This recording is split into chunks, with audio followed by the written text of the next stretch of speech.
Viewers, എല്ലാവർക്കും ദിജോസ് വേൾഡിൻ്റെ പുതിയൊരു വീഡിയോയിലേക്ക് സ്വാഗതം. പ്രഗ്നൻസി പോസിറ്റീവ് ആവുകയാണെങ്കിൽ ഒരുപാട് പേർക്ക് ഉണ്ടാകാൻ സാധ്യതയുള്ള 5 ലക്ഷണത്തിനെ പറ്റിയിട്ടാണ് ഇന്നത്തെ വീഡിയോയിൽ സംസാരിക്കുന്നത് കേട്ടോ. അപ്പോൾ അതെന്തൊക്കെയാണെന്ന് നമുക്ക് നോക്കാം. വീഡിയോ നമുക്ക് സ്റ്റാർട്ട് ചെയ്യാം. തുടക്കത്തിൽ തന്നെ പറയട്ടെ, ഈ പറയുന്ന യാതൊരു തരത്തിലുള്ള ലക്ഷണവും ഇല്ലെങ്കിലും നിങ്ങൾ വിഷമിക്കേണ്ട ഒരാവശ്യമില്ല. കാരണം ഓരോ സ്ത്രീകളുടെയും ശരീര പ്രകൃതി ഡിഫറെൻ്റ് ആണ്.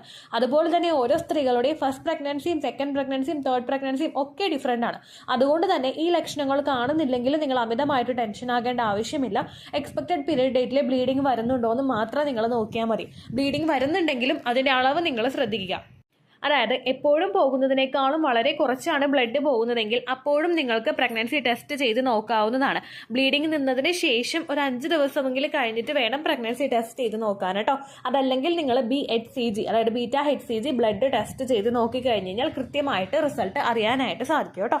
പിന്നെ ഓരോരുത്തർക്കും ഓരോ ലക്ഷണങ്ങളാണെന്ന് പറഞ്ഞിട്ടും പിന്നെ എന്തിനാണ് ചേച്ചി ഇങ്ങനെ പ്രഗ്നൻസി ലക്ഷണങ്ങളെ പറ്റിയിട്ട് വീഡിയോസ് ചെയ്യുന്നത് എന്ന് ചോദിച്ചു കഴിഞ്ഞാൽ, ഒരുപാട് പേർക്ക് പ്രിമെൻസ്ട്രൽ സിംറ്റംസ് ഉണ്ട്, ഒരുപാട് പേർക്ക് PCOD ഉണ്ട്, മറ്റുള്ള ഹോർമോണൽ ഇംബാലൻസസ് ഒക്കെ ഉണ്ട്.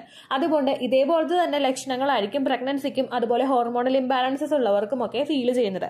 ഓൾറെഡി ഹോർമോണൽ ഇംബാലൻസസ് ഉള്ള ആളുകൾ ചിലപ്പോൾ ഈ ലക്ഷണങ്ങളൊക്കെ കണ്ടു കഴിഞ്ഞാൽ ഈ മാസവും നഷ്ടമായി പോയി അല്ലെങ്കിൽ ഈ മാസവും പീരീഡ്സ് വരുമെന്ന് വിചാരിച്ചിട്ട് പീരീഡ്സ് ഇൻഡ്യൂസ് ചെയ്യാൻ വേണ്ടിയിട്ട് കുറേ കാര്യങ്ങൾ ചെയ്ത് കൂട്ടാറുണ്ട്. ചില ആളുകൾ ഓൾറെഡി ഡോക്ടർ കൊടുത്ത മെഡിസിൻസ് ആ എക്സ്പെക്റ്റഡ് ഡേറ്റിൽ തന്നെ പീരീഡ്സ് വരുമെന്ന് വിചാരിച്ചിട്ടോ ചിലപ്പോൾ 1-2 ദിവസം ഒന്ന് മിസ്സാവുമ്പോഴേക്കും ആ മെഡിസിൻ എടുത്ത് കഴിക്കുന്നവരുണ്ട്. അതെല്ലാം ഒന്ന് അവോയ്ഡ് ചെയ്യാൻ വേണ്ടിയിട്ടാണ് ഇത്തരത്തിലുള്ള വീഡിയോസ് ചെയ്യുന്നത്. നമ്മുടെ ശരീരമാണ് നമ്മുടെ ബെസ്റ്റ് ഫ്രണ്ട്. ശരീരത്തിലുള്ള ഏത് മാറ്റം നിങ്ങൾ റെക്കഗ്നൈസ് ചെയ്താലും എന്തെങ്കിലും ഹെൽത്ത് ഇഷ്യൂസ് നിങ്ങൾക്കുണ്ടെങ്കിൽ അത് ഈസി ആയിട്ട് നിങ്ങൾക്ക് ഐഡന്റിഫൈ ചെയ്യാനായിട്ട് സാധിക്കും കേട്ടോ. അപ്പോൾ ഇത് നിങ്ങൾ കേൾക്കുക, നിങ്ങൾ ശ്രദ്ധിക്കുക. ആ ലക്ഷണങ്ങളില്ലെങ്കിലും ഉണ്ടെങ്കിലും ബോഡി നന്നായിട്ട് കെയർ ചെയ്യുക. അതുപോലെ തന്നെ പ്രത്യേകം ഒരു കാര്യം ശ്രദ്ധിക്കുക. വീഡിയോ തുടങ്ങുന്നതിന് മുൻപ് തന്നെ പറയാം, നിങ്ങൾക്ക് ഇത്തരത്തിലുള്ള വീഡിയോസ് ഒക്കെ കേട്ടതിന് ശേഷം എനിക്ക് ഈ ലക്ഷണം ഇല്ലല്ലോ എന്ന് ആലോചിച്ച് വിഷമിക്കുന്ന ഒരാളാണ് നിങ്ങളെങ്കിൽ ദാ ഈ വീഡിയോ ഇവിടെ വെച്ച് നിങ്ങൾ സ്കിപ്പ് ചെയ്ത് പോവുക. കാരണം ഇംപ്ലാന്റേഷൻ കഴിഞ്ഞിട്ട് കൂടുതൽ ടെൻഷൻ അനുഭവിക്കുന്നത് ഇംപ്ലാന്റേഷൻ ഫെയിൽ ആകാനായിട്ടുള്ള ചാൻസസ് വളരെയധികം കൂട്ടോട്ടോ. അത് നിങ്ങൾ ശ്രദ്ധിക്കാം. അപ്പോൾ നമുക്ക് വീഡിയോ തുടങ്ങാം. ഏറ്റവും ആദ്യത്തേതെന്ന് പറയുന്നത് നമ്മുടെ ലോവർ അബ്ഡമൻ പോർഷനിൽ ഒരു കല്ലപ്പ് ഫീൽ ചെയ്യുക.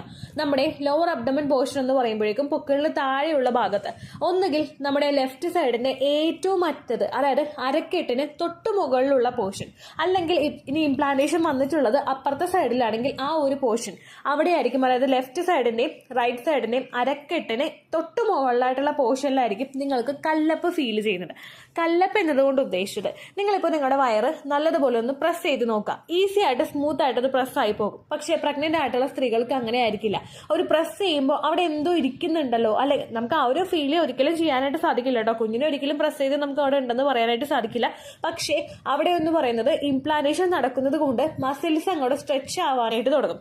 ഒരു സ്ട്രെച്ചിങ് എഫക്റ്റ് നമുക്കവിടെ ഫീൽ ചെയ്യാനായിട്ട് തുടങ്ങും. അതുകൊണ്ട് പലർക്കും ആ ഒരു ഇംപ്ലാന്റേഷൻ നടന്നു കഴിഞ്ഞാൽ അരക്കെട്ടിന് തൊട്ട് മുകളിലോട്ടുള്ള പോർഷനിൽ പ്രസ് ചെയ്തൊന്ന് അമർത്തി നോക്കിക്കഴിഞ്ഞ് കഴിഞ്ഞാൽ നിങ്ങൾക്ക് ആ ഒരു ഡിഫിക്കൽട്ടി ഉള്ളിലോട്ട് അങ്ങോട്ട് പോകാത്തതുപോലെ നിങ്ങൾക്ക് ഫീൽ ചെയ്യും കേട്ടോ. എന്ന് വിചാരിച്ചിട്ട് പിന്നെയും നിങ്ങൾ പ്രസ് ചെയ്തിരിക്കേണ്ട. ചില ആളുകൾക്ക് അത് വളരെ എളുപ്പത്തിൽ റെക്കഗ്നൈസ് ചെയ്യാനായിട്ട് സാധിക്കും, ചില ആളുകൾക്ക് അങ്ങനെ റെക്കഗ്നൈസ് ചെയ്യാനായിട്ടും സാധിക്കില്ല. പക്ഷെ നിങ്ങൾക്ക് അങ്ങനെ ഒരു ഫീലിങ്സ്, അതായത് വയറിന് എന്തെങ്കിലും അസ്വസ്ഥത നിങ്ങൾക്ക് വരുമ്പോഴേക്കും ജസ്റ്റ് ഒന്ന് പ്രസ് ചെയ്ത് നോക്കുമ്പോൾ ഇങ്ങനെ ഒരു മാറ്റം വരുന്നുണ്ടെങ്കിൽ ശരീരം ശ്രദ്ധിക്കുക. ഒരുപാട് പേർക്ക് സംശയം ഉണ്ടാകും, പ്രസ് ചെയ്ത് നോക്കിക്കഴിഞ്ഞാൽ കുഞ്ഞു പോകുമെന്നുള്ളത്. നമ്മൾ ഈ വയറിന്റെ പുറമേ കിടന്ന് എന്ത് കുസൃതി കാണിച്ചാലും എന്തൊക്കെ നമ്മൾ കാണിച്ചു കഴിഞ്ഞാലും ആ ഒരു പ്രഗ്നൻസി നമുക്ക് നഷ്ടാവില്ല. ഹെൽത്തി പ്രഗ്നൻസി ആണെങ്കിൽ അത് ചെയ്ത് നോക്കാൻ താല്പര്യമുള്ളവർക്ക് ചെയ്ത് നോക്കാവുന്നതാണ്. എപ്പോഴും ചെയ്യാനല്ല ഉദ്ദേശിച്ചത്. ഒരു അസ്വസ്ഥത നിങ്ങൾക്ക് ഫീൽ ചെയ്യുന്നുണ്ടെങ്കിൽ അപ്പോൾ ചെയ്ത് നോക്കാനായിട്ടോ പറഞ്ഞേ. രണ്ടാമതായിട്ട് നമുക്കുണ്ടാവുന്നത് മോർ ഡിസ്ചാർജ് ആണ്. പ്രഗ്നന്റ് ആയിട്ടുള്ള പല സ്ത്രീകൾക്കും വജൈനൽ ഡിസ്ചാർജ് കൂടുതലായിട്ട് കാണാറുണ്ട്. കൂടുതലായിട്ട് കാണുന്നത് നമ്മൾക്ക് ഈസ്ട്രജൻ ഹോർമോൺ കൂടുന്നു, പ്രൊജസ്ട്രോൺ ഹോർമോൺ കൂടുന്നു, സെർവിക്സിലോട്ട് ബ്ലഡ് സർക്കുലേഷൻ ഒരുപാട് വർദ്ധിക്കുന്നു. ഇതിന്റെയൊക്കെ ഭാഗമായിട്ട് അവിടേക്കുള്ള ഡിസ്ചാർജും ഭയങ്കരമായിട്ട് പ്രൊഡ്യൂസ് ആകാറുണ്ട്. നോർമലി ഒരു വജൈനൽ ഡിസ്ചാർജ് ഒക്കെ ഹെൽപ്പ് ചെയ്യുന്നത് വജൈനയെ ഒന്ന് ക്ലീൻ ചെയ്ത് ഹെൽത്തി ആക്കി വെക്കാൻ വേണ്ടിയിട്ടാണ്. ഈ ക്ലീനിങ് പ്രോസസ്സ് അവിടെ നടക്കുമ്പോഴേക്കും അൺവാണ്ടഡ് ആയിട്ട് എന്തെങ്കിലും ബാക്ടീരിയാസ് ശരീരത്തിനകത്തേക്ക് കടക്കുന്നതിനെ ഒന്ന് തടയാൻ വേണ്ടിയിട്ട് ഇത്തരത്തിലുള്ള ഡിസ്ചാർജും അതുപോലെ തന്നെ നമ്മുടെ ഹെൽത്തി ആയിട്ടുള്ള സർവിക്സും വജൈനയും ഒക്കെ സഹായിക്കുന്നുണ്ട്. അപ്പോൾ ഇത്തരത്തിലുള്ള ഡിസ്ചാർജുകൾ പല ആളുകൾക്കും പ്രഗ്നൻസി പോസിറ്റീവ് ആകുമ്പോൾ കൂടി വരാറുണ്ട്. ഓൾറെഡി പ്രൊജസ്ട്രോൺ സപ്ലിമെന്റ്സ് എടുക്കുന്ന ഒരുപാട് പേർക്ക് ഡിസ്ചാർജ് കുറച്ച് കട്ടിയായിട്ടും അതുപോലെ കുറച്ച് ലൂസായിട്ടും ഒക്കെ പോകാറുണ്ട്. ഓൾറെഡി പ്രൊജസ്ട്രോൺ മെഡിസിൻസ് എടുക്കുന്നവർക്ക് ഈ ഒരു ലക്ഷണം കണ്ടിട്ട് അത് പ്രഗ്നൻസിയുടേതാണെന്ന് പറയാനായിട്ട് സാധിക്കില്ല. കാരണം എന്താണെന്ന് വെച്ച് കഴിഞ്ഞാൽ പ്രൊജസ്ട്രോണും ഈസ്ട്രോജനും ഒക്കെ കൂടുമ്പോഴാണ് നമുക്ക് ഡിസ്ചാർജ് ഉണ്ടാവുന്നത്. എന്നാൽ പ്രൊജസ്ട്രോണിന്റെ സപ്ലിമെന്റ്സ് ഒന്നും എടുക്കാത്ത ഒരാളാണ് നിങ്ങളെങ്കിൽ പെട്ടെന്ന് നിങ്ങൾക്ക് ഡിസ്ചാർജ് കൂടുതലായിട്ട് വരുന്നുണ്ടെങ്കിൽ അത് പ്രഗ്നൻസിയുടേതാകാനായിട്ട് ചാൻസ് ഉണ്ട്. ഒപ്പം നിങ്ങൾ മറ്റൊരു കാര്യം കൂടി ശ്രദ്ധിക്കണം. ഈ ഡിസ്ചാർജിനൊപ്പം മറ്റുള്ള അസ്വസ്ഥതകളൊന്നും നിങ്ങൾക്ക് ഇല്ല എന്നുള്ള കാര്യം കൂടി നിങ്ങൾ ശ്രദ്ധിക്കുക കേട്ടോ. അസ്വസ്ഥതകൾ എന്നതുകൊണ്ട് ഉദ്ദേശിച്ചത് ചില ആളുകൾക്ക് ചൊറിച്ചിലുണ്ടാകും, ചില ആളുകൾക്ക് ഒരു പുകച്ചിലുണ്ടാകും, ചില ആളുകൾക്ക് ബാക്കിയുള്ള അതിന് ചുറ്റുമുള്ള പോർഷൻസിൽ ബുദ്ധിമുട്ടുകൾ ഉണ്ടാകും, ചില ആളുകൾക്ക് ഫൗൾ സ്മെൽ, അതായത് ചീത്ത മണമായ ഡിസ്ചാർജിലുണ്ടാകും. അങ്ങനെ ഒന്നുമുള്ള ഡിസ്ചാർജ് അല്ല നിങ്ങൾക്ക് വന്നതെങ്കിൽ അത് പ്രഗ്നൻസി പോസിറ്റീവ് ആകാനായിട്ടുള്ള ഒരു ചാൻസ് ഉണ്ടാക്കും കേട്ടോ. ചില ആളുകൾക്ക് ഡിസ്ചാർജ് കൂടുതൽ ഉണ്ടായെങ്കിൽ ചില ആൾക്ക് ഡ്രൈനസ് ആയിരിക്കും. അപ്പോൾ ഡ്രൈനസ് ഉള്ളവർ ടെൻഷൻ ആവണ്ട, എനിക്ക് പ്രഗ്നൻസി ആകില്ല എന്ന് വിചാരിച്ച് ടെൻഷൻ ആവണ്ട. വജൈനൽ ഡ്രൈനസ് കണ്ടതിന് ശേഷം പ്രഗ്നൻസി ടെസ്റ്റ് ചെയ്ത് നോക്കിയപ്പോൾ പോസിറ്റീവ് റിസൾട്ട് കിട്ടിയ ഒരുപാട് പേരുണ്ട് കേട്ടോ. അപ്പോൾ അതാണ് രണ്ടാമത്തെ ലക്ഷണം. മൂന്നാമത്തെ ലക്ഷണം എന്ന് പറയുന്നത് ചില ആളുകൾ ഓവുലേഷൻ കഴിഞ്ഞിട്ട് ഫിസിക്കൽ കോണ്ടാക്ട് ചെയ്യാറുണ്ട്. കോണ്ടാക്ട് ഓവുലേഷൻ കഴിഞ്ഞിട്ട് ചെയ്യരുത് എന്ന് ഒരുപാട് പേരോട് പറയുന്ന കാര്യമാണ്. പക്ഷെ ചില ആളുകൾ മൈൻഡ് ഒന്ന് റിലാക്സ് ആക്കാനൊക്കെ അധികം പ്രഷർ ഒന്നും കൊടുക്കാതെ, വൈഫിനെ ഒരുപാട് ബുദ്ധിമുട്ടിക്കാതെ, അല്ലെങ്കിൽ നമ്മൾ രണ്ടുപേരും ഒരുപാട് വില്ലിങ് ആയതിനു ശേഷം കോണ്ടാക്ട് ചെയ്യുന്ന ആളുകളുണ്ട്. ഇങ്ങനെ കോണ്ടാക്ട് ചെയ്യുന്ന ആളുകൾക്ക് ചിലപ്പോൾ അവരുടെ ശരീരത്തിനകത്തുനിന്ന് ചിലപ്പോൾ ഇജാക്കുലേഷൻ സംഭവിച്ച് ഇജാക്കുലേഷൻ നടക്കുന്നത് ചിലപ്പോൾ അകത്തായിരിക്കും. അകത്ത് ഇജാക്കുലേഷൻ സംഭവിച്ചിട്ട് ചില ആളുകൾക്ക് ഡിസ്ചാർജ് കുറേ അധികം പുറത്തേക്ക് പോരാറുണ്ട്. ഇങ്ങനെ സംഭവിക്കുന്നത് നമ്മുടെ ആ ഒരു സെർവിക്സിന്റെ പോർഷൻ ക്ലോസ്ഡ് ആയിരിക്കും. കാരണം പിന്നീട് അങ്ങോട്ടേക്ക് നിങ്ങൾ എത്ര ഇജാക്കുലേഷൻ സംഭവിച്ച് അകത്തേക്ക് ഇൻസേർട്ട് ചെയ്ത് കഴിഞ്ഞാലും അതൊന്നും അകത്തേക്ക് പ്രവേശിക്കില്ല. കാരണം ഓൾറെഡി അവിടെ ഒരു സാധനം എത്തിയിട്ടുണ്ട്, അവിടെ പ്രഗ്നൻസിയുടെ പ്രോസസ്സ് നടന്നുകൊണ്ടിരിക്കുകയാണ്.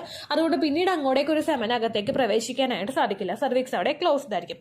അതിന്റെ ഭാഗമായിട്ട് കുറെ അധികം ഡിസ്ചാർജ് ശരീരത്തിൽ നിന്ന് ഇങ്ങനെ പുറത്തേക്ക് വരാനായിട്ട് ചാൻസ് ഉണ്ട്. നമ്മൾ യൂറിനേറ്റ് ചെയ്യുന്ന സമയത്ത് അല്ലെങ്കിൽ പിറ്റേ ദിവസവും ഒരു ഉച്ച വരെ അല്ലെങ്കിൽ രാത്രി വരെയൊക്കെ ഡിസ്ചാർജ് ഇങ്ങനെ കണ്ടിന്യൂസ് ആയിട്ട് പോകുന്നതായിട്ട് നിങ്ങൾക്ക് ഫീൽ ചെയ്യും. ചില ആളുകൾക്ക് ഡിസ്ചാർജ് അവിടെ വെച്ച് തന്നെ സെമൻ അവിടെ വെച്ച് തന്നെ നശിച്ചും പോകാറുണ്ട് കേട്ടോ.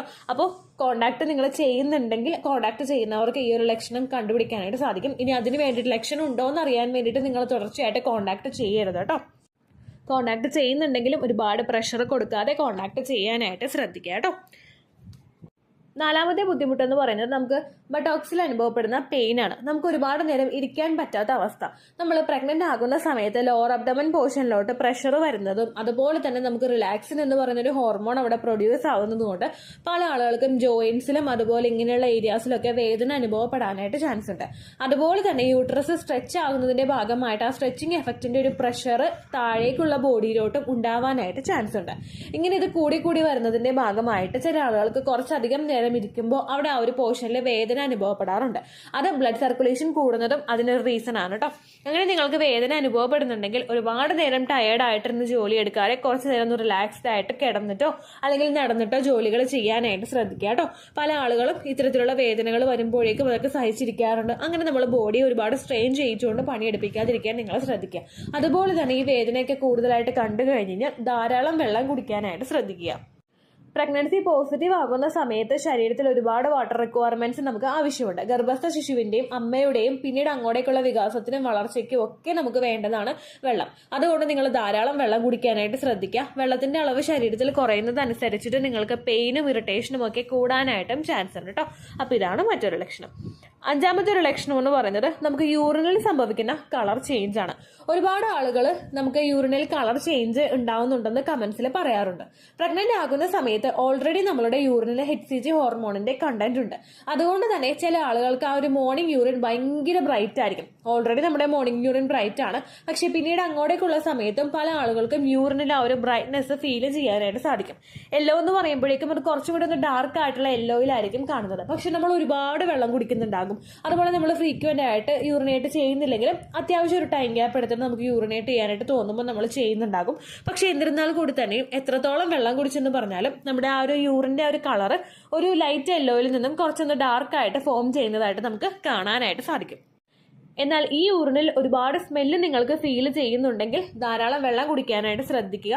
കാരണം പ്രഗ്നൻസി പോസിറ്റീവ് ആകുന്ന സമയത്ത് ഒരുപാട് പേർക്ക് യൂറിനറി ഇൻഫെക്ഷൻ ഉണ്ടാവാനായിട്ട് ചാൻസ് ഉണ്ട് കേട്ടോ. അപ്പോൾ ഇതൊക്കെയാണ് ഏറ്റവും കോമൺ ആയിട്ട് നമുക്ക് ഉണ്ടാവാൻ സാധ്യതയുള്ള 5 പ്രഗ്നൻസി ലക്ഷണങ്ങൾ. തുടക്കത്തിൽ പറഞ്ഞതുപോലെ ഈ ലക്ഷണങ്ങൾ ഇല്ലെങ്കിലും നിങ്ങൾ വിഷമിക്കേണ്ട ആവശ്യമില്ല. എക്സ്പെക്റ്റഡ് ഡേറ്റിൽ മിസ്സായി കഴിഞ്ഞ് ഒരു 5 ദിവസം കഴിഞ്ഞിട്ട് നിങ്ങൾ പ്രഗ്നൻസി ടെസ്റ്റ് ചെയ്ത് നോക്കുക. അത് നിങ്ങൾ ചെയ്ത് നോക്കേണ്ടത് രാവിലെ ആദ്യത്തെ യൂറിൻ എടുത്തിട്ടാണ്. അതിലായിരിക്കും HCG ഹോർമോൺ ഹോർമോണിൻ്റെ അളവ് ഏറ്റവും കൂടുതൽ ഉള്ളത്. നമ്മൾ നേരത്തെ പ്രഗ്നൻസി ടെസ്റ്റ് ചെയ്ത് നോക്കിക്കഴിഞ്ഞാൽ യൂറിനിൽ HCGയുടെ വാല്യൂ നമ്മുടെ കാർഡിനെ ഡിറ്റക്ട് ചെയ്യാൻ പാകത്തിനുള്ള ലെവലിൽ എത്തിയിട്ടുണ്ടാവില്ല. അതിനേക്കാളും മുമ്പ് നിങ്ങൾ ചെയ്ത് നോക്കുമ്പോൾ ചിലപ്പോൾ നെഗറ്റീവ് റിസൾട്ടോ ചിലപ്പോൾ ഫെയിൻറ്റ് ലൈനോ അതായത് വളരെ മങ്ങിയ ലൈനോ നിങ്ങൾക്ക് കിട്ടാനായിട്ട് ചാൻസ് ഉണ്ട്. അത് ഒഴിവാക്കാൻ വേണ്ടിയിട്ട് കുറച്ചധികം ടൈം നിങ്ങൾ എടുത്തിട്ടാണെങ്കിലും പ്രോപ്പറായിട്ട് പ്രഗ്നൻസി ടെസ്റ്റ് ചെയ്ത് നോക്കുക. എന്നിട്ട് നിങ്ങൾക്ക് നെഗറ്റീവ് ആണ്, സ്റ്റിൽ നിങ്ങൾക്ക് സിംറ്റംസ് ഉണ്ട് അല്ലെങ്കിൽ പീരിയഡ്സ് ആയിട്ടില്ല എന്നാണെങ്കിൽ ബ്ലഡ് ടെസ്റ്റ് ചെയ്ത് നോക്കുക കേട്ടോ. ഇത്രയേ ഉള്ളൂ വീഡിയോ. യൂസ്ഫുൾ ആയി കാണുമെന്ന് വിശ്വസിക്കുന്നു. യൂസ്ഫുൾ ആവുന്നുണ്ടെങ്കിൽ ലൈക്ക് ചെയ്യുക, ഫ്രണ്ട്സിനൊക്കെ ഷെയർ ചെയ്ത് കൊടുക്കുക കേട്ടോ. എന്തെങ്കിലും സംശയം ഉണ്ടെങ്കിൽ നിങ്ങൾ കമൻസിൽ ചോദിക്കുക. പണ്ടത്തെ വീഡിയോയ്ക്ക് കമൻസ് ഇടുന്നവർക്ക് റിപ്ലൈ ലഭിക്കുന്നില്ലെങ്കിൽ ലേറ്റസ്റ്റ് ആയിട്ട് ഞാൻ ഏത് വീഡിയോ ആണോ അപ്ലോഡ് ചെയ്യുന്നത് അതിന് താഴെ കമൻറ്റ് ഒന്ന് കോപ്പി പേസ്റ്റ് ചെയ്യാനായിട്ട് ശ്രദ്ധിക്കുക കേട്ടോ. അതുപോലെ ഓവുലേഷൻ ഡേറ്റ് കാൽക്കുലേറ്റ് ചെയ്ത് തരാനായിട്ട് റിക്വസ്റ്റ് ചെയ്യുന്ന ആളുകൾ എത്രയാണോ സൈക്കിൾ ലെങ്ത് അത് മെൻഷൻ ചെയ്യാനായിട്ട് ശ്രദ്ധിക്കുക. സൈക്കിൾ ലെങ്ത് എന്നതുകൊണ്ട് ഉദ്ദേശിച്ചത് ഓരോ മാസവും എത്ര ദിവസം കൂടുമ്പോഴാണോ ബ്ലീഡിങ് വരുന്നത് അതാണ് സൈക്കിൾ ലെങ്ത്. കഴിഞ്ഞ മാസം ഒരു 8-ാം തീയതിയാണ് ബ്ലീഡിങ് ആയതെങ്കിൽ ഈ മാസം 6-ാം തീയതിയാണ് ബ്ലീഡിങ് ആയതെങ്കിൽ കഴിഞ്ഞ മാസം 8-ാം തീയതി മുതൽ ഈ മാസം 6-ാം തീയതി വരെ എത്ര ദിവസമുണ്ടോ അത് കാലണ്ടറിൽ എണ്ണി തിട്ടപ്പെടുന്നതാണ് നിങ്ങളുടെ സൈക്കിൾ ലെങ്ത്. സൈക്കിൾ ലെങ്ത് നമ്മൾ കൃത്യമായിട്ട് കാൽക്കുലേറ്റ് ചെയ്യുകയാണെങ്കിൽ ഓവുലേഷൻ ഡേറ്റ് എളുപ്പത്തിൽ കണ്ടുപിടിക്കാൻ വേണ്ടിയിട്ട് ഒരുപാട് ആപ്ലിക്കേഷൻസും ഒരുപാട് ഓൺലൈൻ ആയിട്ടുള്ള വെബ്സൈറ്റുകളും ഇന്ന് നമുക്ക് അവൈലബിൾ ആണ്. പ്ലേ സ്റ്റോറിൽ പോയിട്ട് ഓൺലൈൻ ഓവുലേഷൻ ട്രാക്കർ എന്ന് ടൈപ്പ് ചെയ്ത് കഴിഞ്ഞാൽ നിങ്ങൾക്ക് അതുമായിട്ട് ബന്ധപ്പെട്ടിട്ടുള്ള ആപ്ലിക്കേഷൻസ് കിട്ടും. അത് പറ്റുന്നില്ല എങ്കിൽ ഗൂഗിളിൽ പോയിട്ട് ഓൺലൈൻ ഓവുലേഷൻ കാൽക്കുലേറ്റർ എന്ന് ടൈപ്പ് ചെയ്ത് കഴിഞ്ഞാൽ അതുമായിട്ട് ബന്ധപ്പെട്ടിട്ടുള്ള വെബ്സൈറ്റുകൾ നിങ്ങൾക്ക് കിട്ടും. അതിൽ നിങ്ങളുടെ ലാസ്റ്റ് മന്തിലെ മെൻസ്ട്രേഷൻ്റെ ഡേറ്റും ഒപ്പം ഞാൻ ഈ പറഞ്ഞ രീതിക്ക് നിങ്ങൾ കാൽക്കുലേറ്റ് ചെയ്യുന്ന സൈക്കിൾ ലെങ്ത്തും എൻ്റർ ചെയ്ത് കൊടുക്കുകയാണെങ്കിൽ നിങ്ങൾക്ക് കൃത്യമായിട്ട് ഓവുലേഷൻ ഡേറ്റ് കണ്ടുപിടിക്കാനായിട്ട് സാധിക്കും. ഫെർട്ടൈൽ ടൈം പീരീഡും നിങ്ങൾക്ക് കിട്ടും. അതായത് എത്ര ദിവസം മുതൽ കോൺടാക്ട് ചെയ്ത് തുടങ്ങിക്കഴിഞ്ഞാൽ നിങ്ങൾ പ്രഗ്നൻ്റ് ആകും എന്നുള്ളൊരു ഡേറ്റും നിങ്ങൾക്ക് പ്രോപ്പറായിട്ട് കിട്ടും കേട്ടോ. ഇത് കാൽക്കുലേറ്റ് ചെയ്യുന്ന സമയത്ത് സൈക്കിൾ ലെങ്ത് കാൽക്കുലേറ്റ് ചെയ്യുന്ന സമയത്ത് നിങ്ങളുടെ ആ ഒരു കലണ്ടറിൽ നോക്കി തന്നെ നിങ്ങൾ കാൽക്കുലേറ്റ് ചെയ്യുക. പല മാസങ്ങളിലും 30-31 ദിവസമുണ്ട്, അതുകൊണ്ടാണ് അങ്ങനെ പറഞ്ഞത്.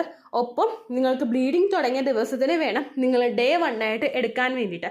സ്പോട്ടിങ് തുടങ്ങിയ ദിവസത്തിനെ അതായത് ചെറുതായിട്ട് ഡിസ്ചാർജ് പോയി തുടങ്ങിയ ദിവസത്തിനെ നിങ്ങൾ കൺസിഡർ ചെയ്യേണ്ട ആവശ്യം ഇല്ല കേട്ടോ. അപ്പോൾ ഇത്രയേ ഉള്ളൂ വീഡിയോ. അടുത്തൊരു വീഡിയോ ആയിട്ട് നമുക്ക് വീണ്ടും കാണാം. ബൈ.